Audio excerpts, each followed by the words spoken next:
At the start of this year, I almost closed my Etsy shop for good, and we're nearly at the end of the year. It's 2025 and we're currently going into November, and I'm very glad I didn't. Hello, I'm Kim. I run a business called Beechtree Handmade. This would usually be the part where I'd point to my wall with stuff on it, but there's nothing on there. Turns out when I said last week that this would be the last week where the DIY would be finished and I'd have my stuff back on the wall, I was lying. I wasn't lying, I was just woefully optimistic. Anyway, yes, I have the business Beechtree Handmade. That's the physical handmade product part of my business. This here is the video part of my business, which is the Coffee and Craft chat, where I rock up every week and I talk about all things to do with running a handmade business. But I drink coffee, I sometimes craft. There's no crafting this week. I am just starting to feel better from a bit of a blip earlier in the week. Not really sure what happened, but me and my daughter came down with something and it kind of floored us for a couple of days. So we're easing back into things gently. And yes, the chat part of the Coffee and Craft chat is... what did I say it was going to be? You can tell it's the school holidays. I'm all over the shop. This is where I usually have notes. I have no notes. It's going to be a very waffly video. Strap yourself in. Oh yes, I'm going to talk about why I nearly left Etsy, but why I decided to stay and why I am genuinely glad that I didn't. And I think, I was going to say I think this is important, but I think it would be interesting because I'm usually quite critical of Etsy. To be fair, I think with good reason. Anywho, the fact that I can come from it from that point of view, that I'm usually quite critical, you know, I don't give them an easy ride of it, I think. And yet I am still pleased that I stayed on the platform. I'm hoping that this might offer some hope and optimism. I mean, goodness knows we need it. And if nothing else, I'm hoping I will be able to keep you company for however long this video lasts for. I think a big part of me being more positive about Etsy these days might have a lot to do with how I run my business, which is very different to how I used to run my business a few years ago. I'm far less reliant on Etsy as I used to be. My main place to sell my items is my website. That's where I put all of my energy.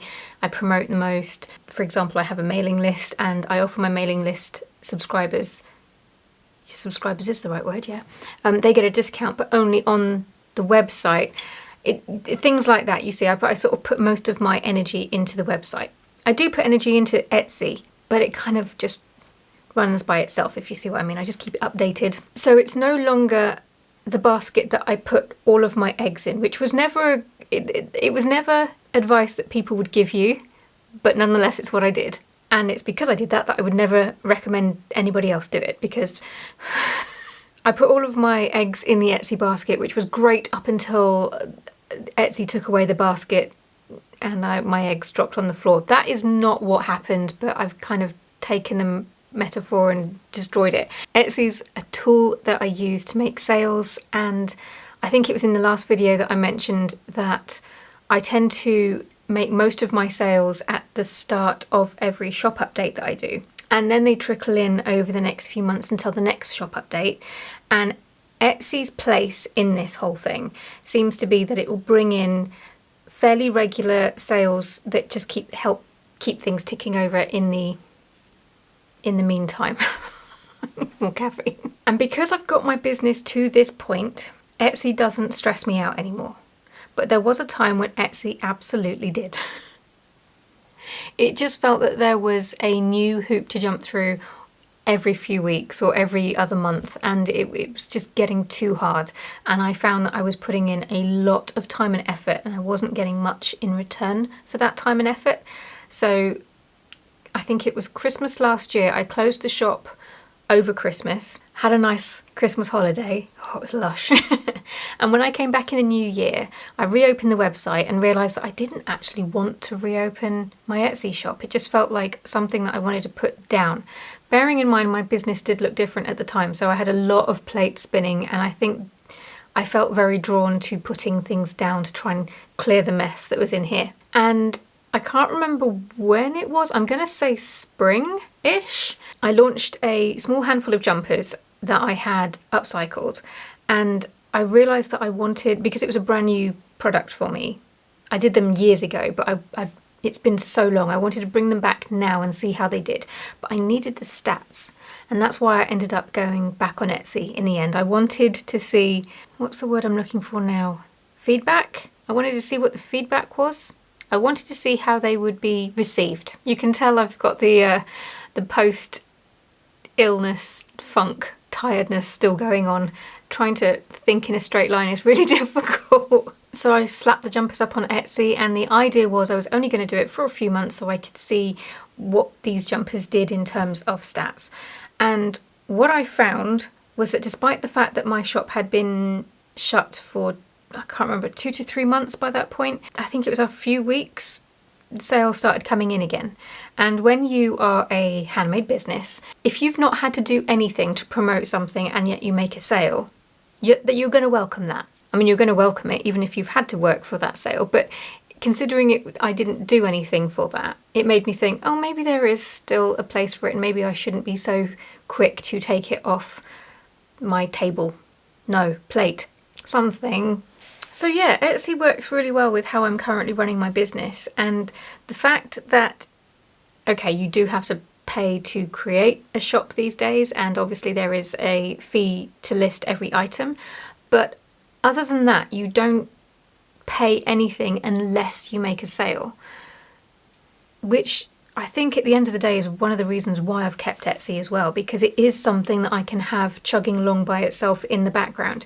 If it was more like a website in that I had to pay a certain fee every month, for example, regardless of whether I sold anything or not, I don't think I would have come back to Etsy. I really hope they don't ever choose to go down that fee model, because no.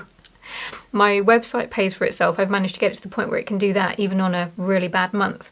But I'm not sure I could make enough on Etsy to justify that. So the fact that you only pay when you sell something is a huge pro for Etsy. And that's also one of the reasons why I still recommend people try it on Etsy, because sometimes I still get asked in the comments about whether or not Etsy is a good fit for people. One of my videos still gets comments like that every so often, and I got one fairly recently, and it's impossible to answer when I know nothing about the person's business, the items that they're going to be selling.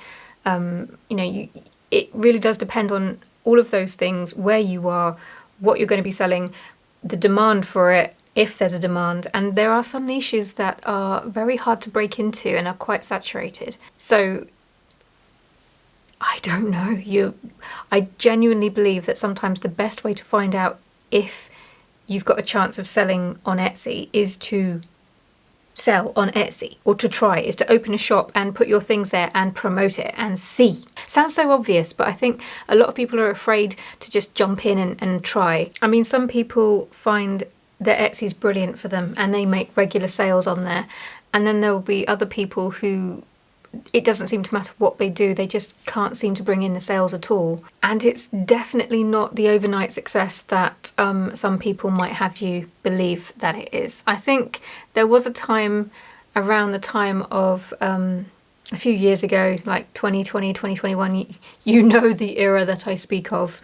It did feel very much like everybody was starting an Etsy shop, selling all sorts of things, and then that's when you saw videos here on YouTube. They were very clickbaity titles like make $30,000 in your first week on Etsy. I think that the trick currently on Etsy, and again, November 2025 at the time of filming, is to use Etsy but be very realistic about what it can and can't do for you and what you want from it, which, I mean, seems so obvious. People will be like, well, sales, Kim.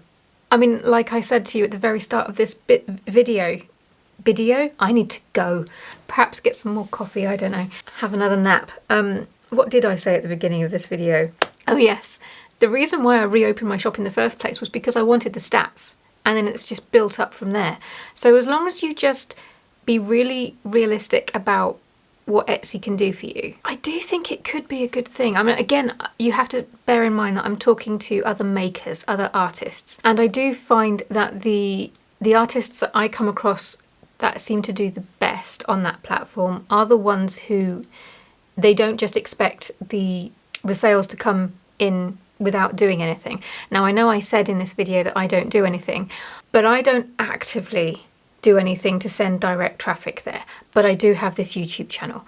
And just for transparency, usually my first 2 to 3 search terms that bring people into my shop are variations of my shop name.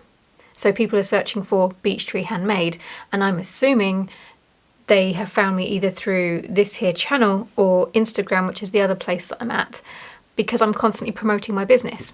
So I am promoting myself, my work, my business in other places, and people will often find me on Etsy through one of those ways. And a lot of people don't want to do that bit.